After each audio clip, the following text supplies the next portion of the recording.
Hey, this is Dave DeCamp from antiwar.com. This is anti-war news for Wednesday, March 5th, 2025.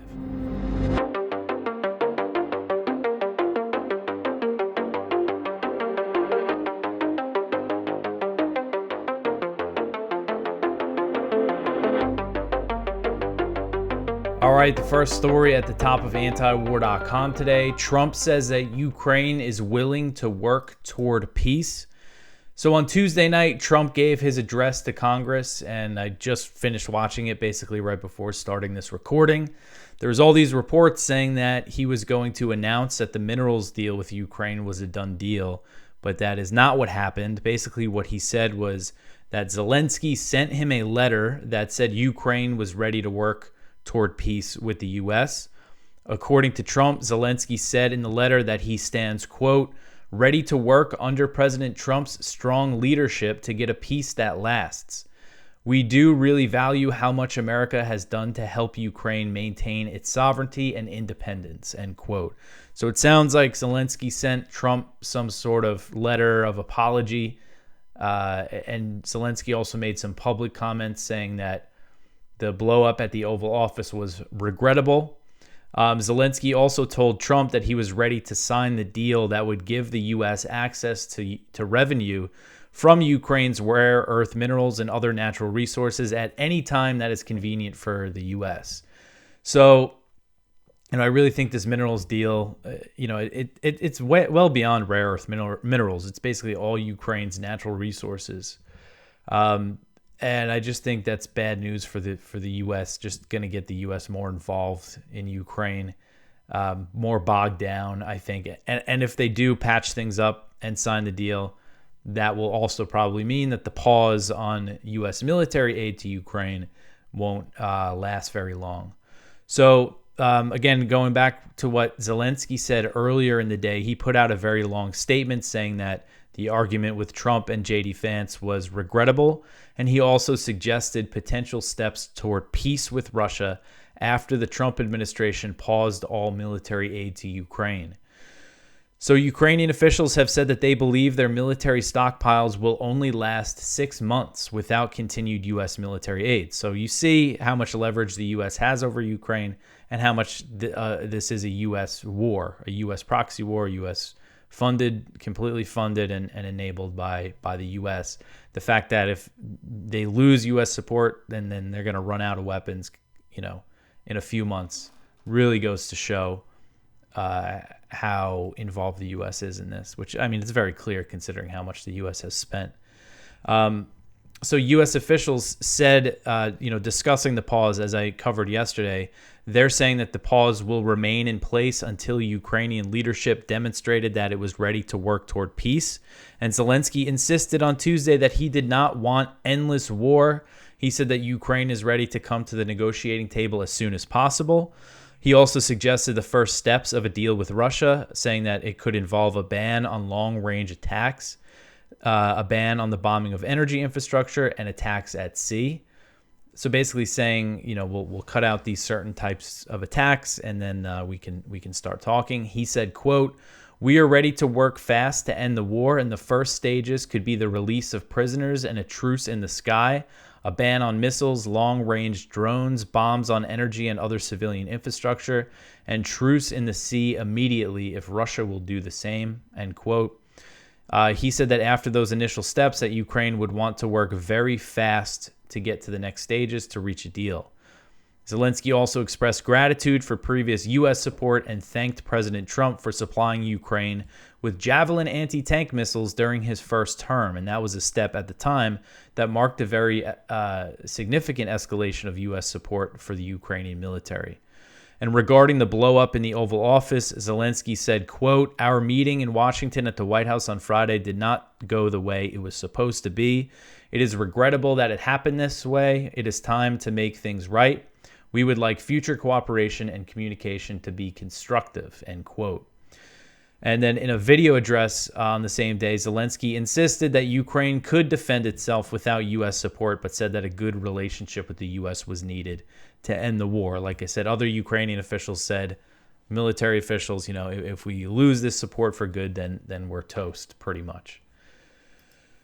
All right, so the next one here, Europe plans an $840 billion military spending surge. So this article is from Kyle Anzalone at the Libertarian Institute. So this is Europe's response to what they see as the U.S. kind of backing away. I really wish things were more like they make them out to be, that Trump was ready to quit NATO, but that's just not the case. But members of the European Union are mulling a multi-year proposal to ramp up the bloc's military spending. The plan is likely to face hurdles, including opposition from Hungary. The Rearm Europe plan was rolled out by European Commission President Ursula von der Leyen, who warned that Europe is living in its most momentous and dangerous time. The proposal calls for the 27 nation bloc to increase defense spending by $841 billion, roughly the annual U.S. military budget, over the course of 4 years. To achieve the surge in spending, von der Leyen said the EU was prepared to remove a requirement that limits the amount of debt that member states are allowed to hold. She believes each country could increase military spending by 1.5% of their respective GDPs.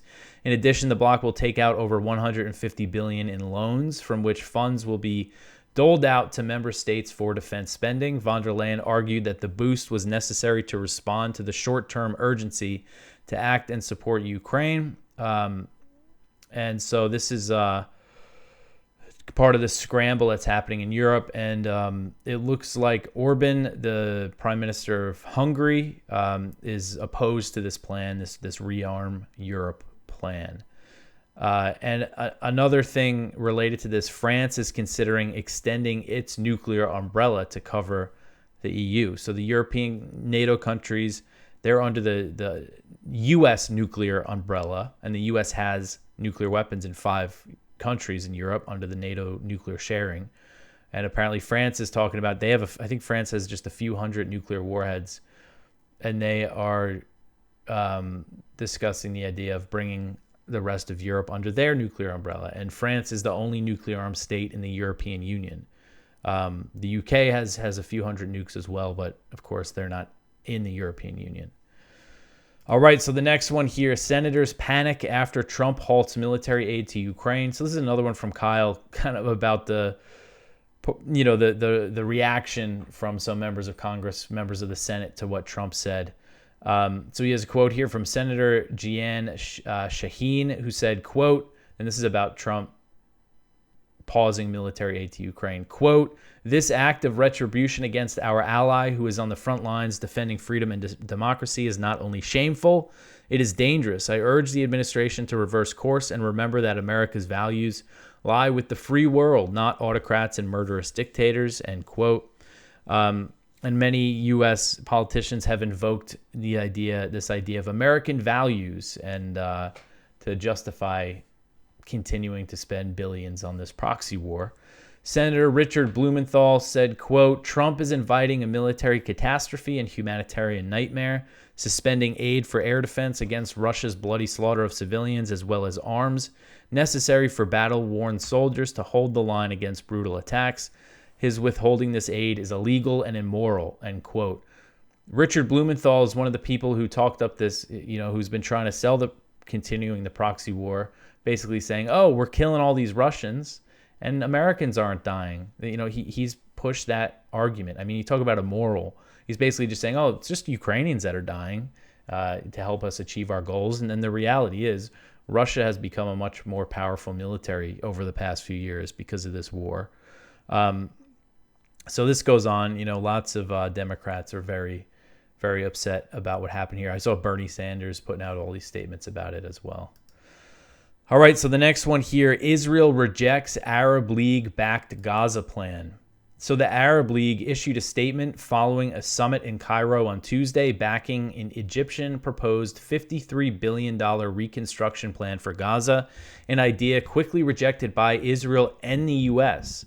The Egyptian proposal was a response to President Trump's calls for the U.S. to take over Gaza, a plan that would involve ethnic cleansing, because ethnic cleansing or genocide, either force all the people out under the threat of death or kill them all. That's what it would take for the U.S. to take over Gaza. The Arab statement rejected, quote, any form of Palestinian displacement, whether within or beyond their land, under any pretext or justification, end quote. So the major talking point from the Trump administration is that Palestinians can no longer live in Gaza due to the massive destruction caused by the U.S.-backed Israeli bombing campaign, but the Egyptian proposal would keep Palestinians in the territory during the reconstruction. The first phase of the 5-year reconstruction plan would involve establishing temporary housing and initial repairs of partially damaged homes that aren't totally destroyed. A temporary committee led by the Palestinian Authority would oversee the first 6 months of reconstruction, and then the PA would take over management of the Strip. And it also calls for elections. And Hamas, which has said that it does not need to rule over a post-war Gaza, welcomed the plan from the Arab League. Hamas said, quote, we welcome the Gaza reconstruction plan adopted in the summit's final statement and call for ensuring all necessary resources for its success, end quote. They said they also expressed support for the idea of this committee that would oversee the reconstruction, that, as far as I understand it, it would be led by the Palestinian Authority, but other Palestinians in Gaza would be on the committee. And so Israel, of course, rejected it. They said that it, quote, fails to address the realities of the situation following October 7th, 2023, remaining rooted in outdated perspectives, end quote. The Israeli Foreign Ministry complained that the Arab statement did not condemn Hamas's October 7th attack. And saying that it relies on the PA. This is the thing, Netanyahu says Hamas can't rule Gaza and the Palestinian Authority can't rule Gaza either. So, what are the other options? And especially if they're going to have elections, which the plan calls for elections. And Hamas says that they would be, they welcome the call for elections as well. So the Israeli Foreign Ministry called for President Trump's plan to be implemented instead. Again, the ethnic cleansing plan. The ministry said, quote, now with President Trump's idea, there is an opportunity for the Gazans to have free choice based on their free will. This should be encouraged. Instead, Arab states have rejected this opportunity without giving it a fair chance and continue to level baseless accusations against Israel, end quote. You just see the way that they frame it there, that the Palestinians in Gaza would have free choice based on their free will, when, of course, that's just not. This is ethnic cleansing, and they've just completely destroyed their homes. White House National Security Council spokesman Brian Hughes also rejected the Arab League statement, saying that the plan does not, quote, address the reality that Gaza is currently uninhabitable and residents cannot humanely live in a territory covered in debris and unexploded ordnance, end quote. Hughes added that President Trump stands by his vision to rebuild Gaza free from Hamas, and Trump's vision would also be free from Palestinians, not just Hamas. So the U.S., and we've seen these people justify what Trump did, saying that the U.S. should take over Gaza, that the Palestinians should be expelled permanently, saying, oh, it's a negotiating tactic. They want the Arabs to come up with their own plan. Well, here's the Arab plan, and they're rejecting it immediately, just rejecting it outright. And of course, the threat of things, of everything restarting is very real at this moment, and Israel has imposed the total siege again on Gaza. All right, the next one here. Trump administration launches crackdown on protests critical of Israel. So this is a very concerning story. I've been meaning to cover this angle for a while, and a lot of new things happened this week. So the Trump administration officials have announced measures to suppress protests on college campuses that are critical of Israel. Steps that have chilling implications for First Amendment rights. President Trump wrote on Truth Social that he would cut federal funding to colleges that allow illegal protests, is what he called them, and that's a reference to the student-led pro-Palestine demonstrations that have spread across the country in response to Israel's bombing campaign and siege on Gaza. The President Trump also threatened that agitators would be imprisoned or deported if they were foreign students. He said, quote, all federal funding will stop for any college, school, or university that allows illegal protests. Agitators will be imprisoned or permanently sent back to the country which they came. American students will be permanently expelled or, depending on the crime, arrested. No masks, end quote. So Eli Stefanik, Trump's nominee to be the ambassador to the UN. This woman led the charge against the protests in Congress. Now, she's still the nominee. She hasn't been confirmed yet, but I'm sure she's going to get confirmed. She celebrated Trump's announcement and acknowledged that the purpose of the order is to target protests against Israel. In Trump's statement, he didn't explicitly say Israel. He didn't even use the claim of anti-Semitism, which he has done in his executive order to crack down on this. But it's very clearly, this is what he's talking about. So this is what Stefanik said. She said, quote, under President Trump, colleges and universities will be held accountable. Anti-Semitism and anti-Israel hate will not be tolerated on American campuses. Promises made, promises kept, end quote. So you hear what she said there. She didn't just say anti-Semitism, which is the smear that this claim that these are anti-Semitic protests is ridiculous. But she's not even just saying that. She's also saying they're anti-Israel. And that anti-Israel hate will not be tolerated. Just completely ridiculous. Just a flagrant violation of the right to free speech in this country. And it's on behalf of a foreign power, on behalf of a foreign country. So Glenn Greenwald, who everybody knows, he explained in a video that he posted on X why cutting federal funding over political speech and protests is a violation of the First Amendment. Because you hear from people, oh, it's not like they have the right to the federal funding. And I especially hear this, from being a libertarian. This is what people always throw at me. But what Greenwald says here is important. So he said, and he's a constitutional lawyer for those who don't know. He said, quote, you can take the position that there should be no federal funding of universities, or there should be. That's independent of the free speech point.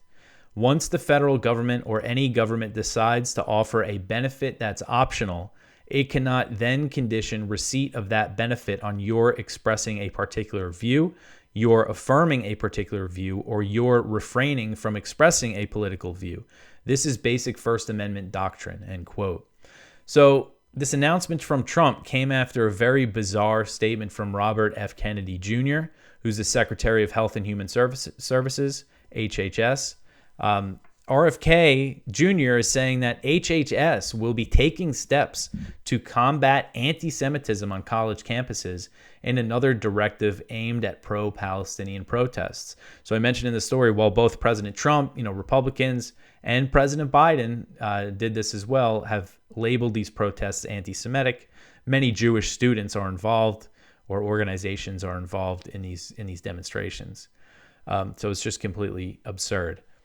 So HHS, again, Kennedy's agency, said in a press release that it, along with the Department of Education and the U.S. General Services Administration, will be launching a comprehensive review of Columbia University's federal contracts and grants in light of ongoing investigations for potential violations of Title VI of the Civil Rights Act over allegations of anti-Semitism related to pro-Palestine protests.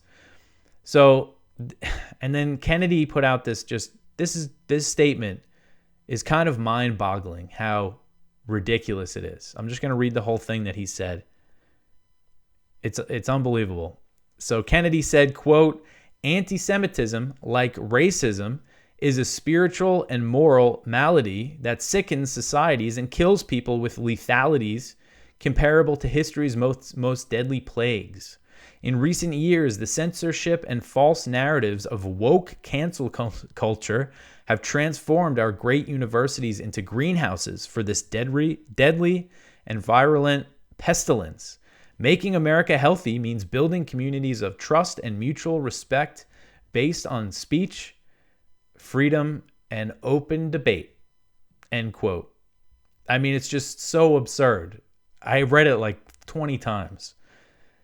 Saying that they have to build communities based on speech, freedom, and open debate by cracking down on criticism of one particular country. Again, it's just, I don't even know. I'm like at a loss of words of how ridiculous this is. And what does this have anything to do with making America healthy again, or whatever your movement is now? And, it's just, again, it's just so ridiculous. I just can't get over that statement. It's just completely crazy. So then last week, this is something that I meant to cover. Leo Terrell, he's an attorney leading the Department of Justice's task force to combat anti-Semitism, he vowed that he would put Hamas supporters in jail. And when they call them Hamas supporters, I get called a Hamas supporter all the time because I oppose aid to Israel. I'm not a Hamas supporter, but that's the smear. And they're saying that they're going to put Hamas supporters in jail. And Terrell's task force, which was created by this executive order signed by President Trump, is out there right now investigating incidents that happen at college campuses. They're visiting 10 college campuses. Terrell said, quote, and this is an interview that he did with Israeli media. He said, quote, when you see universities start losing millions of dollars in federal funding, you're going to see a change in their behavior.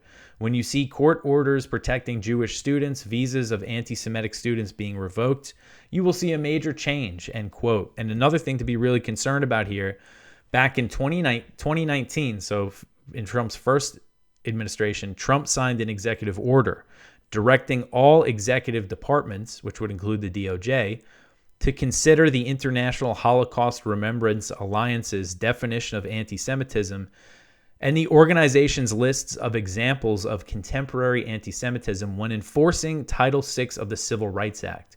And that's what these investigations are based on, saying this is discrimination, basically hate crimes. And this definition of anti-Semitism, they have these examples of what they call contemporary anti-Semitism, and that includes drawing comparisons of Israeli policy to that of the Nazis. So comparing the modern state of Israel to the Nazis, that's anti-Semitic, apparently, according to this definition. And it says applying double standards to Israel by requiring of it a behavior not expected or demanded of any other democratic nation is anti-Semitism, and denying the Jewish people their right to self-determination by claiming that the existence of the state of Israel is a racist endeavor. So this is what these guys, this task force is out there trying to arrest people based on this definition. Now, I don't think legally that this is really like the official definition that they can use, but they've been directed to reference it. So again, very concerning, a crackdown on the free speech, First Amendment rights of Americans on behalf of Israel, on behalf of a foreign nation. All right, so the next one here, Israel's Ben-Gvir calls for bombing of humanitarian aid in Gaza. So former Israeli National Security Minister Itamar Ben-Gvir has called for Israel to bomb aid that entered Gaza before Netanyahu cut off deliveries and announced a full siege on Sunday. So Ben-Gvir, leader of the Jewish Power Party in the Knesset, wrote on X on Monday, quote, the government must also order the bombing of the aid stockpiles that have accumulated in Gaza in enormous quantities during and before the ceasefire, alongside a complete halt of electricity and water, end quote. Israeli media has reported that the Israeli government is also considering cutting electricity and water to Gaza as part of a hell plan to prepare for resuming the genocidal war on the territory. And the U.S. has backed Israel's decision to impose the siege on aid entering Gaza and punish the Strip's civilian population. That's what this is, collective punishment. It's a war crime, and Ben-Gvir wants it to be worse, wants them to cut the electricity, water, and bomb the aid, bomb their food. That's what he's saying here, is to bomb people's food. And so Ben-Gvir, he quit the government over the ceasefire deal, but he has suggested he could rejoin the government if the Israeli government implements Trump's ethnic cleansing plan for Gaza. All right, so the next one here, Russia agrees to broker U.S.-Iran talks. So Russia has agreed to broker talks between the U.S. and Iran amid heightening tensions between Washington and Tehran as the Trump administration has been increasing sanctions. This was reported by Bloomberg.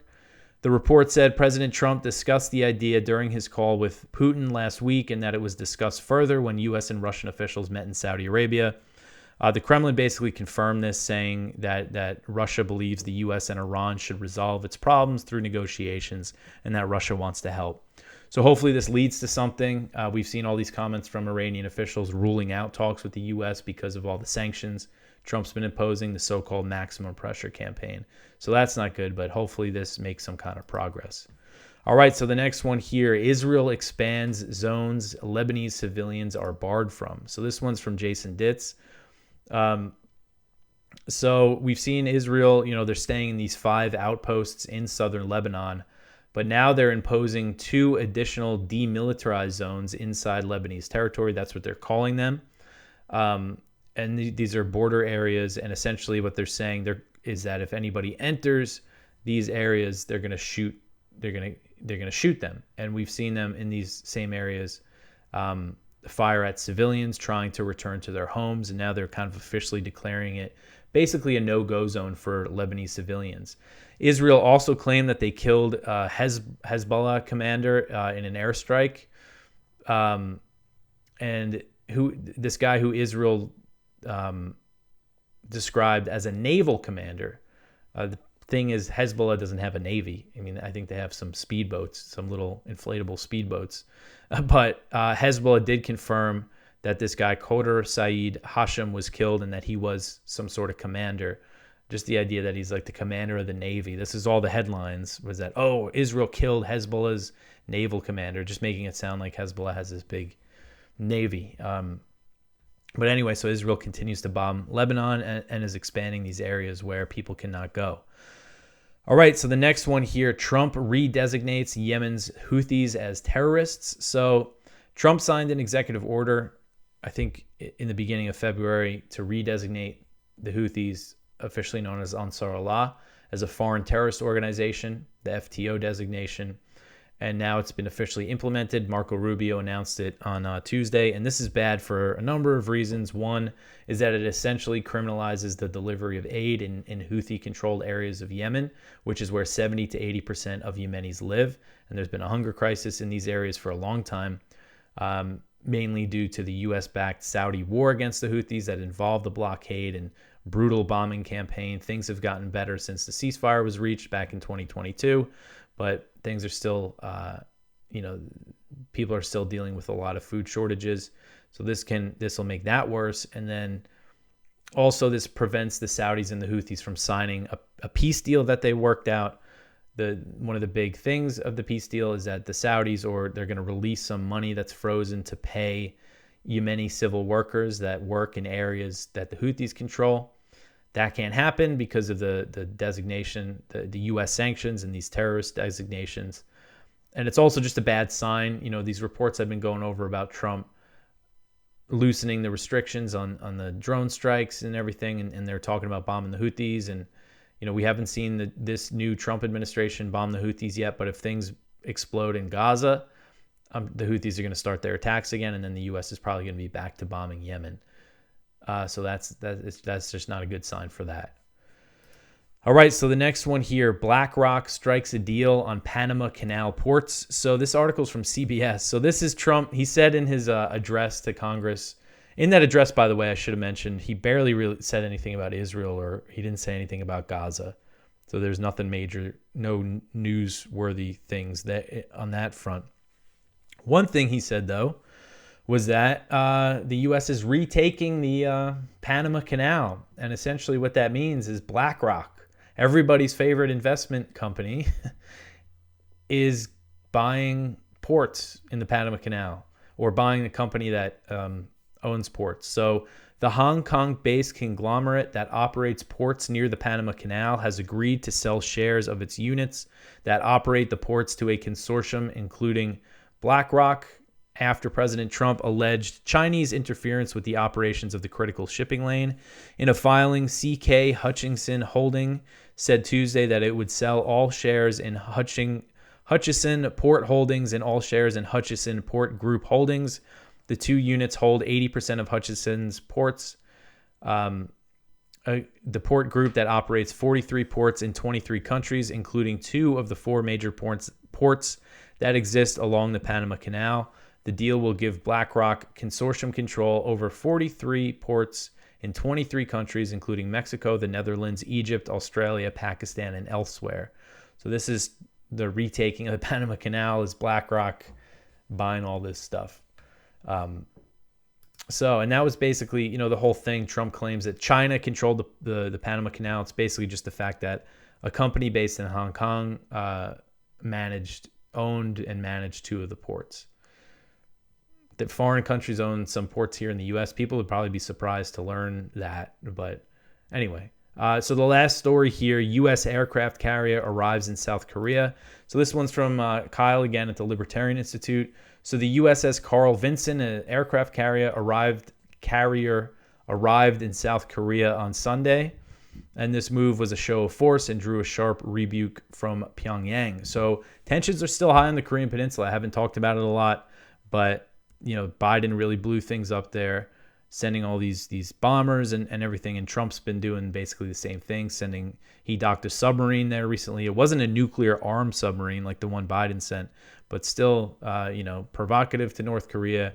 Now docking this aircraft carrier. It's just tensions are still high. We haven't seen any sort of move toward diplomacy in this area from the Trump administration. All right, so that is it for the news for today. Please go check out our viewpoints. One from Dan Steinbach, B'Tselem in the crosshairs. One from David Stockman, Zelensky's Oval Office meltdown. One from Aaron Sobczak, Russia and Realpolitik, making sense of the Trump-Zelensky clash. One from Daniel Larison, Israel's criminal starvation of Gaza. Our spotlights from Trita Parsi, Trump's narrow Iran window is closing. So please go check all of that out.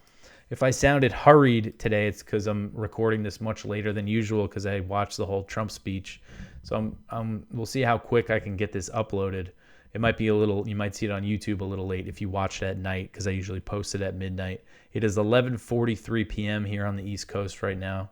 So my goal is to get this thing uploaded everywhere by midnight. Probably not going to happen, but we'll see how I do. But anyway, that is it for me for today. Follow us on social media, support antiwar.com. I will be back tomorrow with some more news. Thanks for listening.